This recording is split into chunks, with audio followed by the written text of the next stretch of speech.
Maintenant, comment ouvrir et gérer un PEA? Donc, ouvrir un PEA, c'est plutôt simple. Il suffit en numéro 1 de choisir ton établissement financier. Donc, les banques en ligne et les courtiers spécialisés ont souvent des frais beaucoup plus compétitifs que les banques classiques. C'est ce que je te disais au début. Un exemple de banque totalement en ligne, je pense qu'il y a Boursobank, qui est pas mal du tout pour ton PEA. En numéro 2, tu alimentes ton compte. Tu peux commencer avec un petit montant pour te familiariser, juste pour avoir la mécanique, la discipline et voilà. Ensuite, en numéro 3, tu investis selon ton profil. Si tu es débutant, les ETF, c'est une super option. Il te permet d'investir dans des dizaines d'actions en une seule transaction. Tu n'es pas là à choisir une action, surveiller et que tu aies peur que ça se casse la figure. Là, ça va répliquer le marché.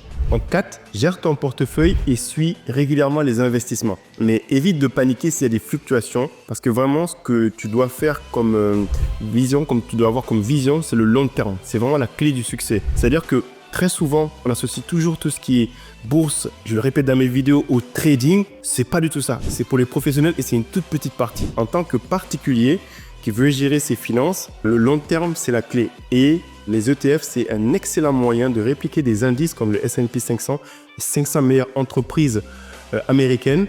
Et ensuite, de vraiment faire du passif, c'est-à-dire que tu n'as rien à gérer, tu l'espères pendant 10 ans, 20 ans et tu viens récolter les intérêts.